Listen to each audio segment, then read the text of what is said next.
आप देख रहे हैं प्राइम टीवी, सच साहस सरोकार।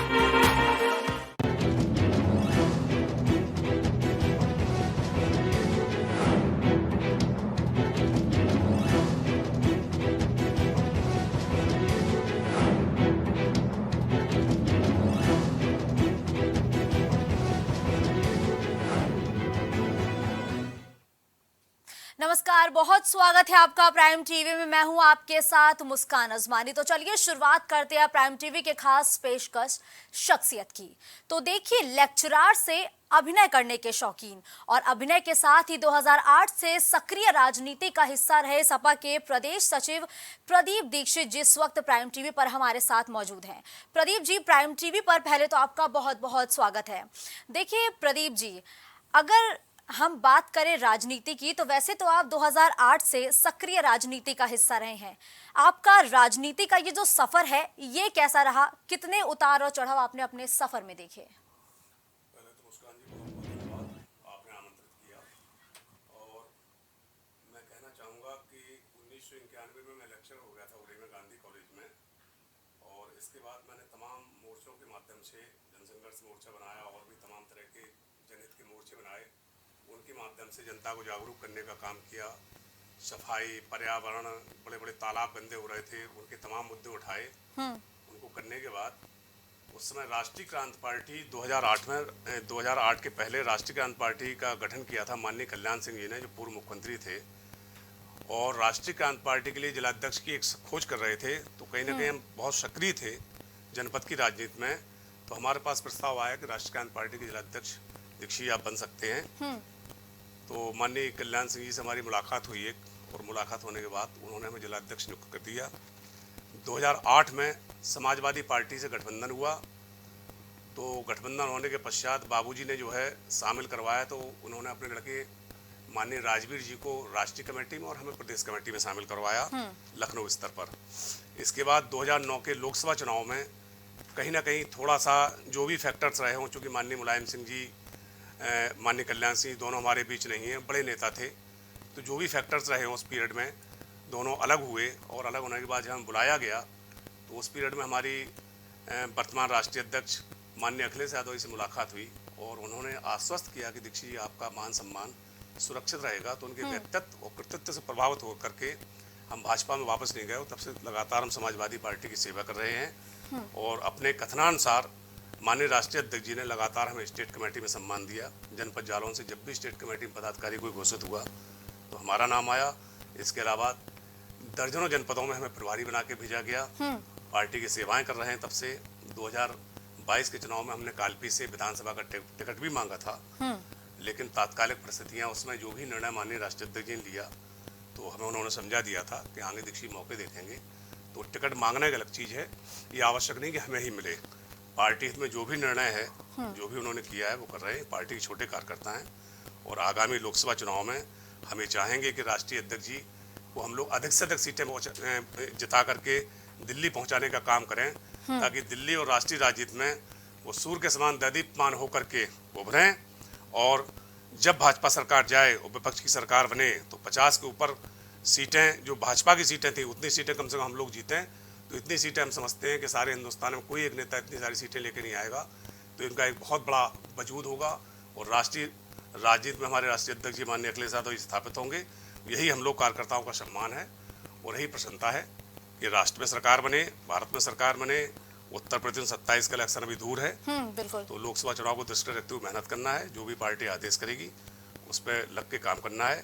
क्योंकि हमारी लोकसभा रिजर्व है, तो हमारी पार्टी को सीट मिलती है, गठबंधन में जाती है। जो भी होता है पार्टी अध्यक्ष जी का जो निर्णय होगा, हम लोग छोटे कार्यकर्ता हैं, उस निर्णय को मानते हैं और उसी के अनुरूप काम करते हैं। देखिए, आपके राष्ट्रीय जो मुखिया हैं, उन्होंने एक नारा दिया कि भाजपा हराओ, भाजपा हटाओ, और आप भी लगातार ये कह रहे हैं कि भाजपा को हटाना है तो सभी दलों को एक साथ आना पड़ेगा।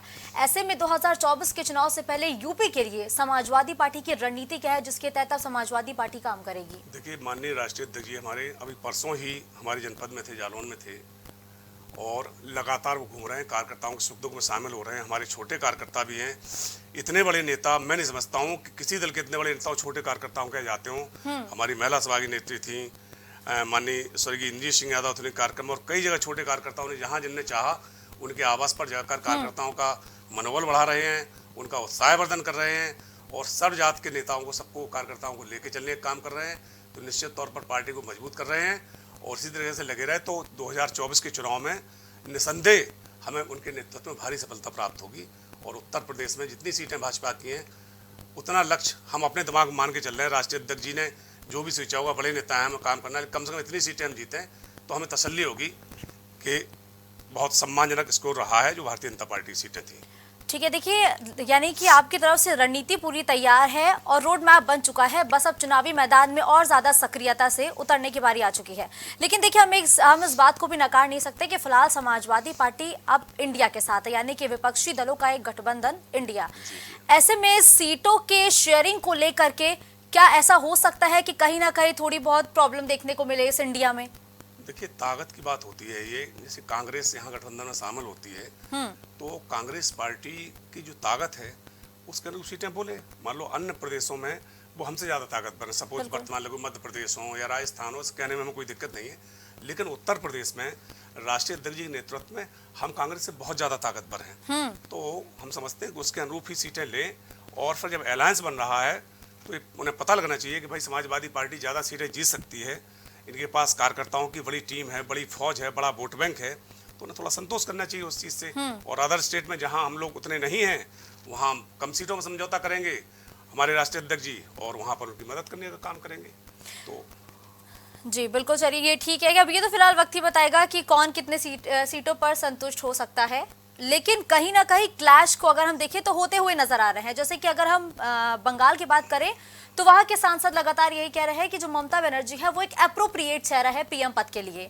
तो वहीं आप के तरफ से भी लगातार आपकी पार्टी की तरफ से ये कहा जा रहा है कि जो अखिलेश यादव है वो ज्यादा सटीक चेहरा है पीएम पद के लिए। तो क्या पीएम पद के लिए कुछ क्लैश देखने को मिल सकता है क्या?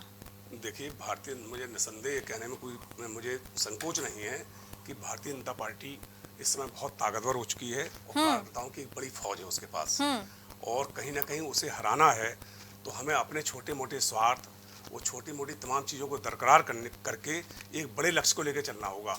अगर हम इन्हीं सब चीज़ों में उलझे रहे तो भारतीय जनता पार्टी को हराना आसान नहीं होगा। अगर इंडिया बना है तो कहीं ना कहीं हर स्टेटों में थोड़ा बहुत कंप्रोमाइज, जो दल वहाँ ताकतवर हैं उनको सम्मान देते हुए, बड़े भाई की भूमिका देते हुए, उन दलों को जो हाँ अपेक्षित रूप से उतने ताकतवर नहीं, उन्हें सम्मानजनक तरीके से कम सीटों पर समझौता करना पड़ेगा, और करना चाहिए अगर हराना चाहते हैं। बिल्कुल, लेकिन देखिए आपकी रणनीति तैयार हो चुकी है, लेकिन हम इस बात को भी नकार नहीं सकते। देखिए कि लगातार जो तमाम पार्टियां हैं आपके गठबंधन की, सहयोगी दल, वो आपसे धीरे धीरे अलग हो रहे हैं। देखिए महान दल पहले ही अलग हो चुका है, हाल ही में सुभाषपा भी अब एनडीए के साथ जाकर मिल चुका है। अब आप अपने सहयोगी दल को किस तरीके से बचाएंगे? देखिए, ये बहुत छोटे मोटे दल थे, वो कहीं ना कहीं इनके स्वार्थ हैं। अभी आप देखेंगे कि आगे कैबिनेट का जैसे ही जो है विस्तार होगा उसमें सब मंत्री पद शपथ लेंगे, तो कहीं ना कहीं सत्ता लोलुप थे, सत्ता से दूर नहीं रह पा रहे थे। उस समय हमारे साथ आए थे 2022 के पहले, क्योंकि इन्हें लग गया था 100% ये तय भी हो गया था, कुछ कारण ना होते लास्ट में तो हम सत्ता में आए होते। तो इसलिए आए थे केवल भारतीय जनता पार्टी छोड़ के कि हम सत्ता में आएंगे और मंत्री बनेंगे। तो संघर्ष करने की राजनीति लोग नहीं कर पाए, थोड़े दिन तक बाहर रहे, उसके बाद पुनः इनका मन मचल उठा सत्ता के लिए और ये वापस चले गए उनको। तो सत्ता प्रेमी हैं ये लोग, इनसे बहुत ज्यादा जनता समझती है, बहुत ज्यादा असर नहीं पड़ेगा लोकसभा चुनाव में इनको। ठीक है, देखिए कल का दिन एक ऐसा दिन है जहां पर ये कहा जा रहा है कि 4 से 5 और बड़े नेता हैं, चाहे आरएलडी हो और चाहे समाजवादी पार्टी हो, वो एनडीए का दामन थाम सकते हैं, जिनमें 4 लोगों के नाम भी हैं, साहब सिंह सैनी, राजपाल सैनी, सुषमा पटेल, जगदीश सोनकर। अब तो देखिए गठबंधन की जो सहयोगी दल है वो तो अलग की चीज है कि चलिए उनको सत्ता की चाहत थी इसलिए वो एनडीए के साथ चले गए, लेकिन अब ये जो आप ही के नेता आपसे अलग हो रहे हैं, इसको लेके क्या कीजिएगा? देखिए, आपको बताएं कि 2022 के चुनाव के पहले देखें आप कि कितनी बड़ी टूटन थी, कि कितना नेता भारी मात्रा में समाजवादी पार्टी में शामिल हो रहा था। ठीक है, तो ये कहना चाहिए कि ये आवागमन है, कुछ वहां से समाजवादी पार्टी अन्य दल छोड़ के भाजपा में जाएंगे, और अभी लोकसभा चुनाव नजदीक आते आते तमाम लोग वहां छोड़ के हमारे साथ खड़े होंगे। तो ये तो आवागमन है, थोड़ा बहुत नेतागिरी में ही चलता रहता है, इससे बहुत ज़्यादा इफेक्टेड नहीं होती जनता, जो है बहुत ज़्यादा प्रभाव होता है। तो हर चुनाव के पहले होता ही है, 10-5-25 नेता यहाँ गए, 10-25 नेता वहाँ के वहाँ आ गए। तो हर इलेक्शन, हर चुनाव में देख लें, 2022 का विधानसभा चुनाव देखें, चाहे ये लोकसभा देखें, चाहे उसके पहले के चुनाव देख लें, तो ये तो सतत प्रक्रिया है। अच्छा, अभी आपने जिक्र किया कि कुछ नेता एनडीए में जा सकते हैं, कुछ नेता भी हो सकता है कि इंडिया का हिस्सा बन जाए। क्या किसी ऐसे नेताओं से बातचीत चल रही है क्या आपकी पार्टी बिल्कुल, की? राष्ट्रीय अध्यक्ष जी हैं, तमाम नेता संपर्क में उनके हैं। अब जो है नाम उनके तभी ओपन किए जाएंगे, मान लो जो राष्ट्रीय नेतृत्व चाहेंगे तो उनके नाम ओपन होंगे। अच्छा ऐसा सर, नहीं है। संख्या? काफी बड़े बड़े नेता हैं, तमाम लोग हैं। जिस तरीके से यहाँ जा रहे हैं, ओपन करके प्रचार प्रसार कर रहे हैं, तो अभी वार्ता के दौर में हैं, तो आएंगे। भगदौड़ तो दोनों तरफ से होती है, एक तरफा थोड़ी होती कभी। तो बिल्कुल। यहाँ के वहाँ और वहाँ के वहाँ ट्रांसफर पोस्टिंग है, ये तो चलती रहती जो है। अच्छा देखिए, समाजवादी पार्टी अब फिलहाल बिल्कुल सक्रिय राजनीति में उतर चुकी है, चुनावी मैदान में उतर चुकी है। लेकिन समाजवादी पार्टी को लेकर अक्सर ये कहा जाता था कि ये एमवाई समीकरण वाली पार्टी है। अब इसमें अखिलेश यादव ने एक पीडीए भी एड ऑन कर लिया है। और किस किस वर्ग को आप एड ऑन करेंगे आगे आते आते चुनाव में?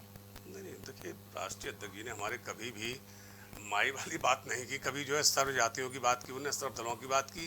आप टिकट की सूची देखें या लोकसभा की देखें या 2022 के विधानसभा की सूची देखें, ब्राह्मण से लेकर बाल्मीकि तक ऐसी कोई बिरादरी नहीं है जिसको टिकट देने का नाम किया हो। हाँ, अनुपातिक रूप से ये कहा जा सकता है कि दो बिरादरी के लोग हमें ज्यादा मात्रा में वोट करते हैं, बजाय उसके हम कहें कि ब्राह्मण या अन्य जातियों के लोग हों।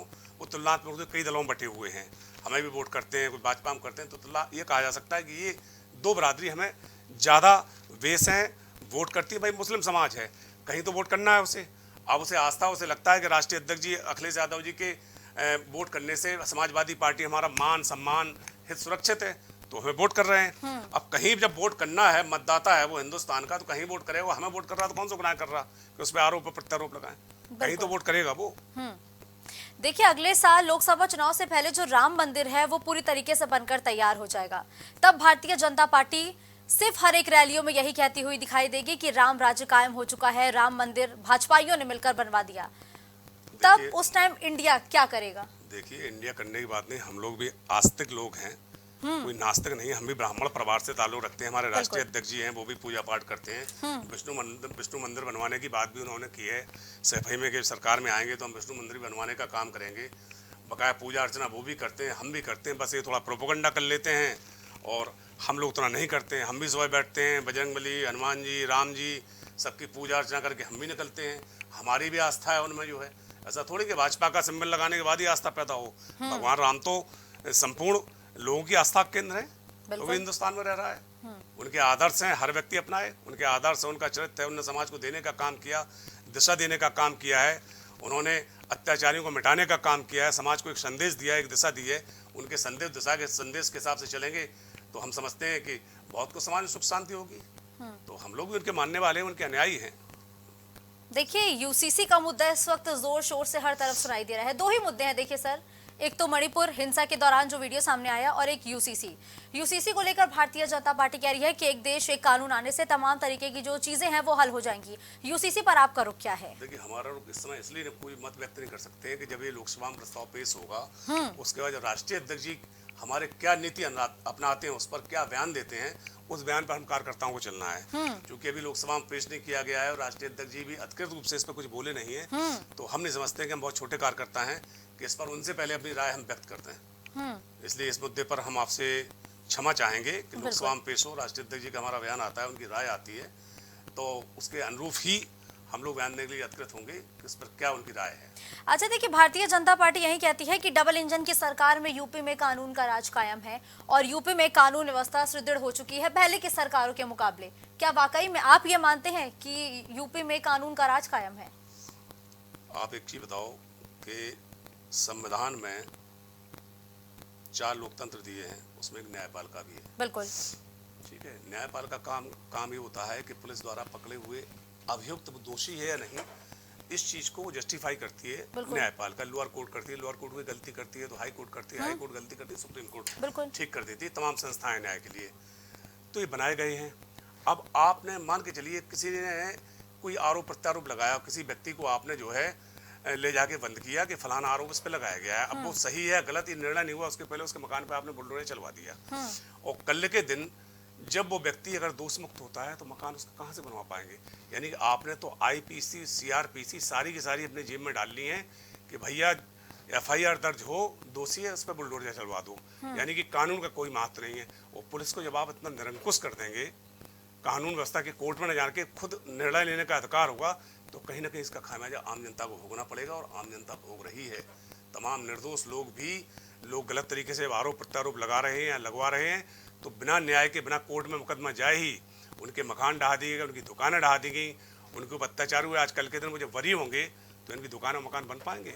एक गरीब व्यक्ति है या मध्यम वर्गीय परिवार का व्यक्ति है, तो आपका काम तो इतना है कि आप जो है उस व्यक्ति को, उसकी चार्जशीट दाखिल करें, आप उसको कोर्ट में फेस कर दीजिए। आप ये न्याय करने का काम तो कोर्ट का है। सीआरपीसी, आईपीसी भारत का संविधान काहे के लिए बनाया गया है? इसको भी आपने जेब में डाल लिया, पुलिस को पूरा निरंकुश कर दिया। यही कारण है कि पुलिस अपेक्षा हो, चाहे कहीं हो, मर्डर हो रहे हैं, सब ये चल रहा है, पूरा सिस्टम हुए। कहीं भी देख लो उत्तर प्रदेश में आप लगातार कानून व्यवस्था की स्थिति। देखिए, अभी आपने बोला कि जेब में डाल लेते हैं पुलिस को, कुछ ऐसा अभी जिक्र किया, तो मुझे एक और बात याद आ गई। जब भी चुनाव के नतीजे आते हैं तो समाजवादी पार्टी ये कहती है कि इलेक्शन कमीशन ने निष्पक्ष होकर चुनाव नहीं कराए, और ये भी कहा जाता है कि जब नतीजे आपके पक्ष में नहीं आते हैं तभी समाजवादी पार्टी बौखलाहट में आकर ऐसा करती है। क्या लोकसभा चुनाव के नतीजे आने के बाद भी ये बौखलाहट दिखेगी क्या? नहीं, ऐसा लोकसभा चुनाव में ऐसा कुछ नहीं हुआ। इस बार परिणाम जो है बड़े अप्रत्याशित होंगे। और हमने पहले बताया था जितनी सीटें इस समय भारतीय जनता पार्टी के पास हैं, कम से कम हमारा अपना, हो सकता है राष्ट्रीय अध्यक्ष जी का लक्ष्य उससे बहुत अधिक हो, हम नहीं कह सकते, लेकिन हमारा अपना छोटे कार्यकर्ता के नाते मानना है कि कम से कम उतनी सीटें हम जीतें, और राष्ट्रीय राजनीति में माननीय राष्ट्रीय अध्यक्ष जी सूर्य के समान प्रकाशित हों और चमकें। उसके लिए हम कार्यकर्ता छोटे लोग हैं, एक सीट पर मेहनत करना, और जहाँ भी पार्टी ड्यूटी लगाएगी वहाँ अपना तन मन धन से समर्पित होकर मेहनत करने का काम करेंगे और पार्टी को जिताने का काम करेंगे। देखिए, भाजपा ने तो यूपी के लिए कह दिया है कि मिशन 80 यानी कि पूरी 80 सीटों पर क्लीन स्वीप करने की तैयारी में है। आपको लगता है कि 80 में 80 सीटें, ये कहना बहुत अत्युक्ति नहीं है? सर, कहना ना कहना ये तो भारतीय जनता पार्टी की तरफ से बयान है, खैर मैं इसमें क्या ही बोलूंगी, लेकिन जिस तरीके से भाजपा दावा कर रही है, आप समाजवादी पार्टी का लक्ष्य क्या है? भाई यूपी में कह दिया तो अगर अन्य जगह क्यों छोड़ दिया? सब जगह तुम क्लीन स्वीप कर दो ना, पूरी की पूरी सीटें। बोले हमारे पास कोई विपक्ष में सीटें नहीं आएगी हिंदुस्तान में, ऐसा पॉसिबल है? 80 में 80 सीटों की बात कर रहे हैं आप जो है, ये बेवकूफ़ बनाने का काम है, गलत बयानबाजी। बोले 80 में 80 का लक्ष्य है, कभी ऐसा होता है लोकतंत्र में? जो है इसके माने कहीं ना कहीं अगर आपके दिमाग में लग रहा है कि 80 में 80 कर रहे हैं, तो कहीं ना कहीं प्लानिंग को दिमाग में सेट कर रखी है आपने। भाई कैसे 80 में 80 का दावा कर सकते हो आप जो है 80 में 80 सीट जीत ले? कोई नहीं जीत सकता, नहीं जीता तक कांग्रेस सरकार है, नहीं जब कांग्रेस पूरी प्रचंड बहुमत से हुआ करेगी तब पूरी की पूरी सीटें कभी नहीं जीत पाई। आज़ादी से लेकर आज तक ऐसा कभी नहीं हुआ कि उत्तर प्रदेश में पूरी पूरी सीटें एक पार्टी ने जीत ली हो, कभी ऐसा दौर नहीं आया। अच्छा, यानी कि ये जो लॉलीपॉप देने का काम कर रही है भारतीय जनता पार्टी अपने कार्यकर्ताओं और तमाम नेताओं को। देखिए, अभी आपने जिक्र किया है कि आपने विधानसभा चुनाव के दौरान अपनी पार्टी से टिकट मांगी थी, लेकिन वो टिकट नहीं मिला।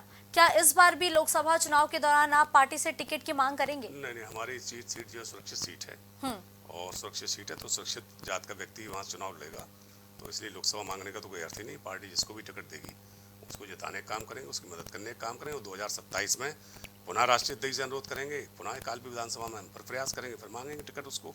और ये अपेक्षा बिल्कुल नहीं कि हमें को ही मिले, हमारा कार्यकर्ता के नाते मांगने का काम है। उसके बाद हो सकता है कि हमसे कोई बेहतर व्यक्ति है या बेहतर निर्णय राष्ट्रीय अध्यक्ष जी कर रहे हैं, तो जो भी निर्णय करेंगे वो एक कार्यकर्ता नाते हमें स्वीकार होगा। और हम समझते हैं कि एक विधानसभा में बहुत सारे दावेदार होते हैं, टिकट एक को मिलता है, वो स्वीकार हर कार्यकर्ता को होना चाहिए। इतना अगर अपने आप में ईगो रख लेंगे नहीं हम ही, तो हम समझते हैं कि पार्टी को सत्ता में लाना बड़ा कठिन काम होता है। इसलिए मांगने तक तो ठीक है, और नामांकन के बाद दूसरे को जब अधिकृत कर दिया गया है तो फिर पार्टी को जिताने के लिए लग जाना चाहिए हर नेता और हर कार्यकर्ता को। देखिए, आपने कहा कि यूपी में कानून का राज कायम नहीं है, तमाम तरीके की अव्यवस्थाएं यूपी में है, लेकिन उसके बावजूद भी भारतीय जनता पार्टी ही यूपी में जीतती आ रही है, यानी कि जनता की पसंद बनी हुई है। देखिए, जीतती आ नहीं रही है, एक 20-25 साल का दौर निकला, जनता 20-25 साल के दौर में भारतीय जनता पार्टी कहीं नहीं थी, कहीं नहीं आए, सपा और बसपा एक उलटफेर चलता रहा। तो कहीं ना कहीं इस पीरियड में इन्होंने जो धर्म के नाम पर, हिंदू मुस्लिम के नाम पर समाज को बांटने का और समाज में जहर घोलने का जो काम किया है, उसका रिएक्शन था। लेकिन जनता अब समझ चुकी है, अब बहुत दिन तक काट की हांडी बार बार नहीं चढ़ती, जनता बहुत दिन तक बेवकूफ़ नहीं बनेगी, और लोकसभा चुनाव में इसका जवाब, समुचित जवाब जनता इनको देगी। ठीक है, लेकिन देखिए, अगर जनता समझ चुकी है तो फिर आखिर विपक्षी दलों को एक साथ क्यों आना पड़ा? नहीं, विपक्षी दल संयुक्त विपक्ष है, कहीं ना कहीं एक ताकतवर व्यक्ति से ताकतवर हैं वो, इसमें संदेह हम इसको कहें कि ताकतवर नहीं है, तो टकराने के लिए हम समझते हैं कि आपस में ही हम लोग लड़ें और आपस में ही वो करें, समान विचारधारा समान चीज़ें हैं, तो आपस में लड़के जो है एक शक्तिशाली शत्रु को पराजित करना है, तो आपस में कहीं ना कहीं तालमेल तो बनाना ही पड़ेगा। तो कोई बुराई थोड़ी उसमें अलायंस बन रहा है, तो ये भारत के हित में है, और भारत नाम दिया गया है, हिंदुस्तान के हित में कि भारतीय जनता पार्टी को इन सांप्रदायिक ताकतों को हटाने के लिए हम लोगों ने आपस में समझौता किया है और इनको हटाने का काम करेंगे। क्या ये समझौता वाकई कारगर होगा? क्योंकि जब दिल्ली में बाढ़ आई तो आम आदमी पार्टी और कांग्रेस एक दूसरे पर आरोप प्रत्यारोप लगाने लगी कि इतने सालों से कांग्रेस थी और कांग्रेस ने कोई सुचारू रूप से काम नहीं किया। तो क्या वाकई में सामंजस्य बिठा पाएंगे? क्योंकि 2019 से पहले भी एक बार कोशिश की गई थी, तब सामंजस्य नहीं होने की वजह से जो गठबंधन है वो तितर बितर हो गया था। इस बार कैसे सामंजस्य बैठेगा? उम्मीद तो कर सकते हैं, क्योंकि राष्ट्रीय शीर्ष नेतृत्व कांग्रेस का जो भी शीर्ष नेतृत्व है वो तो इस पर तैयार है। और रही बात कार्यकर्ताओं की, तो आपस में बयानबाजी हो जाती है, लेकिन जब शीर्ष नेतृत्व कहेगा उस चीज़ को कि नहीं ये करना है, लेके चलना है साथ में, तो कहीं ना कहीं कार्यकर्ता उनकी बात मानने के लिए बात होंगे। सोनिया जी हों, राहुल जी हों, प्रियंका जी हों, ये लोग सब सहमत हैं कि अलायंस बने, इंडिया मजबूत हो गए उभरे, भारतीय जनता पार्टी टक्कर ले। तो जब घोषणा करेंगे तो कहीं ना कहीं कार्यकर्ता संतुष्ट होगा। थोड़ा बहुत मतभेद होंगे, वो आपस में बैठ के दूर कर लिए जाएंगे। ठीक है, देखिए एनडीए बनाम इंडिया ये तो पूरे देश को पता है, लेकिन मोदी बनाम कौन, एक बड़ा क्वेश्चन मार्क है। नहीं, आवश्यक नहीं है। चेहरा कोई बहुत महत्वपूर्ण होता है लोकतंत्र में। लोकतंत्र में मेजोरिटी महत्वपूर्ण होती है। मेजोरिटी आ जाएगी उस सरसमझ में, जिस पर चयन होगा, जिस पे आम सांसदों की आम राय बनेगी कि भाई ये व्यक्ति सर्वाधिक उपयुक्त है, उसका चयन कर लिया जाएगा। हमारे यहाँ बड़े से बड़े योग्य व्यक्ति बैठे, हिंदुस्तान में योग्य चेहरों की कमी थोड़ी है। जो भी बनेगा, जिसको ही सांसद पसंद करेंगे और जिसको जनता लगेगा कि जनता में चेहरा सबसे ज़्यादा स्वीकार है, उसको पसंद कर लिया जाएगा। तो आपस में अभी से चेहरे और उसकी लड़ाई में जूझने से अच्छा है कि पहले इन्हें भारतीय जनता पार्टी को हटाने का काम किया जाए, और इसके बाद जब मेजोरिटी में आ जाएंगे तो मेजोरिटी में आने के बाद सांसद लोग तय करेंगे, तो तय कर लिया जाएगा नाम। देखिए, आप 2008 से समाजवादी पार्टी में हैं, आपने समाजवादी पार्टी को बेहद करीब से देखा होगा, उतार चढ़ाव से लेकर तमाम तरीके की चीजें देखी होंगी। लेकिन अब जिस तरीके से जो आपके नेता अलग हो रहे हैं, वो कहीं ना कहीं ये कहते हुए नजर आ रहे हैं कि समाजवादी पार्टी में अब पहले जैसी बात नहीं रही। आप तो काफी नजदीक से जानते हैं, क्या वाकई में ऐसा सच है? क्या ऐसा कहा जा सकता है कि वो पहले जैसी बात नहीं रही? तो बल्कि आपको बता दें कि 2008 में जब माननीय राष्ट्रीय अध्यक्ष जी अखिलेश यादव जी से भेंट हुई, उसके बाद से निरंतर दिख रहे हैं कि इनके व्यक्तित्व में बहुत शालीनता और सरलता निरंतर आती जा रही है। छोटे छोटे कार्यकर्ता तक उनकी पहुंच है, वो उनके घर जा सकते हैं और कार्यकर्ता उनसे मिल सकता है। इतना किसी भी पार्टी में इतनी लिबर्टी, इतनी स्वतंत्रता नहीं है कि छोटे से छोटा कार्यकर्ता हमारे राष्ट्रीय अध्यक्ष पार्टी कार्यालय में चला जाए, पार्टी कार्यालय में मिल सकता है। छोटे कार्यकर्ता का सुख दुख पता लगता है तो उसके आवास पर राष्ट्रीय अध्यक्ष जाते हैं। अभी हमारे जनपद जालौन कम से कम 3 बार आ चुके हैं, और 3 बार में कम से कम 15-16 कार्यकर्ता ऐसे हैं जो मैं नहीं समझता हूँ जिन्हें उम्मीद होगी कि इतने बड़े कद का पूर्व मुख्यमंत्री राष्ट्रीय अध्यक्ष उनके दरवाजे पे एक बैठ के चाय पी रहे होंगे, लेकिन राष्ट्रीय अध्यक्ष जी गए हम समझते। तो ऐसा तो कहीं कुछ नहीं है। इतना सरल और व्यक्तित्व तो हम समझते किसी दल में किसी नेता के पास इतना सरल व्यक्तित्व कि छोटे छोटे कार्यकर्ता की उन तक पहुँच, वो अपनी बात रख सकता है, अपनी बात बेखौफ होकर सुना सकता है, उस बात को सुनते हैं, मदद करने का काम करते हैं। ये तो रही राजनीति की बात, लेकिन आपका व्यक्तित्व बड़ा प्रभावशाली है। मतलब लेक्चरार से आपने अभिनय भी किया, कई मूवीज में काम भी किया, अचानक से सडन आप राजनीति में आ गए। इतना बड़ा बदलाव क्यों कि लेक्चरार से फिल्मों में काम किया, फिल्मों में काम के बाद राजनीति में आ गए? देखिए, फिल्म में तो काम हम अभी भी कर रहे हैं। अच्छा, एक अलग है, वो हमारा शौक है, ठीक है ना, वो शौक है। तो वो हम कहीं ना कहीं बुंदेलखंड इसमें सीरियल बनते हैं, वो करते हैं। तो उसका एक मकसद ये भी मान लीजिए कि स्थानीय कलाकार होते हैं तमाम लोग, जिन्हें कहीं मौका नहीं मिलता है, तो उन्हें प्रोडक्शन में अपने मौका भी मिल जाता है और बहुत से कलाकारों को मौका देते हैं। और जैसे कवि सम्मेलन साहित्यिक क्षेत्र में हम कवि सम्मेलन वगैरह, मुशायरे वगैरह भी बहुत करवाते हैं, और जय माता समिति के माध्यम से कराते हैं, तो साल में 2 बार करते हैं, सम्मान करने का काम करते हैं। तो बहुत सारी संस्थाओं से जनसंघर्ष मोर्चा बना है, सर्वदलीय माइनस भाजपा, तो उसमें सारे दलों के नेता हैं। जब कोई ऐसी समस्या होती है, जब ये आवश्यकता महसूस करते हैं कि इस मुद्दे को सभी दल के लोग उठाना चाहते हैं, तो भाई कहते हैं एक साथ आ जाओ और एक साथ अलायंस बना के एक साथ एक मंच पर ताकत रखो, तो उसको ज़्यादा प्रभावी तरीके से न्याय दिला सकेंगे। तो शौक है, उसको कोई देखें, कोई परहेज नहीं करना चाहिए व्यक्ति को। जहाँ इसका शौक हो, अपने जो है साहित्यिक अभिरुचि भी है, साहित्यिक क्षेत्र में, एक्टिंग के क्षेत्र में, और रही बात इसकी, तो राजनीति में मन लगता है, वर्क करने में अच्छा लगता है। पार्टी की नीतियाँ हैं, पार्टी नेता का व्यक्तित्व है, कृतित्व है, तो अच्छा महसूस करते हैं। अच्छा, जितना मैं आपके बारे में जानती हूँ कि आपके घर से और कोई राजनीति का हिस्सा नहीं रहा है, तो ऐसा क्या हो गया आपके मन में, ऐसा क्या आ गया कि आपको लगा कि नहीं अब तो मुझे राजनीति में जाना है? देखिए, 91 में नौकरी में जॉब में आने के बाद, तो एक तो शिक्षक क्षेत्र में जॉब में आए, तो शिक्षक राजनीति शुरुआत की, तो हम जेल वगैरह भी गए उस पीरियड में, और कई बार जेल गए। शिक्षक आंदोलन में रहे, अग्रणी रहे, तो कहीं ना कहीं उस पीरियड में थोड़ा जब आगे बढ़ने की महत्वाकांक्षा जगेगी कि या ये मान के चलिए किसी को न्याय दिलाना है, गरीब व्यक्ति है और आपके पास अगर प्रॉपर मंच नहीं है तो आप बहुत ज़्यादा जाके उसकी मदद नहीं कर सकते हैं। भाई आप किसी अधिकारी से मिलेंगे, बोलेंगे प्रेशर बनना कि नहीं बनना। आज हमारे पास ये है कि चलिए हम जिले स्तर पे कोई मजबूर व्यक्ति किसी के साथ गलत हो रहा है, कोई पीड़ित व्यक्ति है, तो हम उसकी मदद कर सकते हैं। हम नहीं कर पाएंगे अगर, तो कम से कम हम अपनी बात को राष्ट्रीय अध्यक्ष तक पहुँचा सकते हैं। तो विधानसभा के और लोकसभा के माध्यम से उस मुद्दे को उठाया जा सकता है, उसकी मदद की जा सकती है। और समाज में कहना चाहिए हर व्यक्ति की इच्छा होती है कि एक हमारी पहचान बने और समाज में एक अच्छे व्यक्ति के रूप में लोग हमें जाने। तो उसके लिए एक प्रभावी मंच, कि मैं समाजवादी पार्टी से अच्छा मंच हमें कोई नहीं लगा था और इसलिए मन लगा है।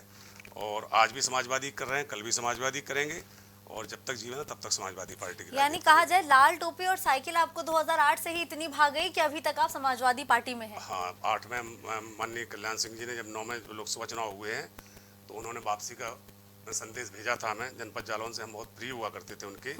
उन्होंने जिलाध्यक्ष बनाया था राष्ट्रीय पार्टी, तो उसमें राष्ट्रीय अध्यक्ष जी से हमारी मुलाकात हुई, माननीय अखिलेश जी से।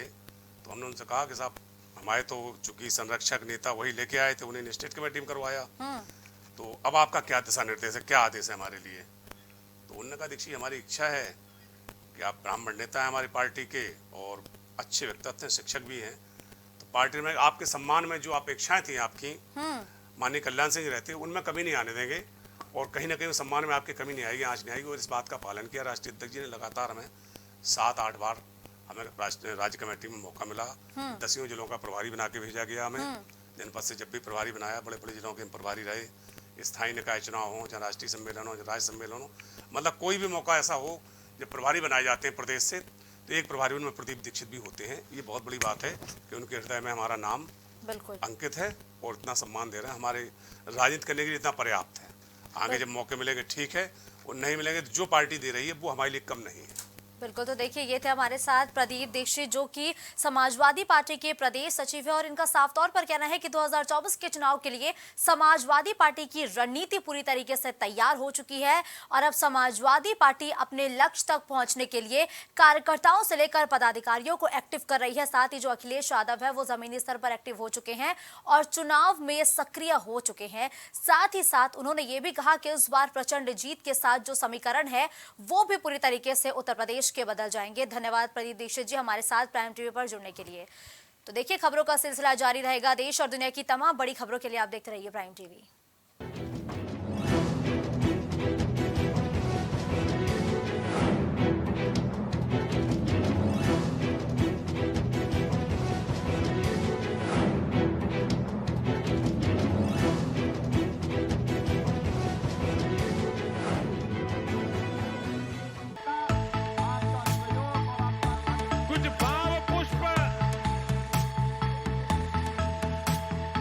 आप देख रहे हैं प्राइम टीवी, सच साहस सरोकार।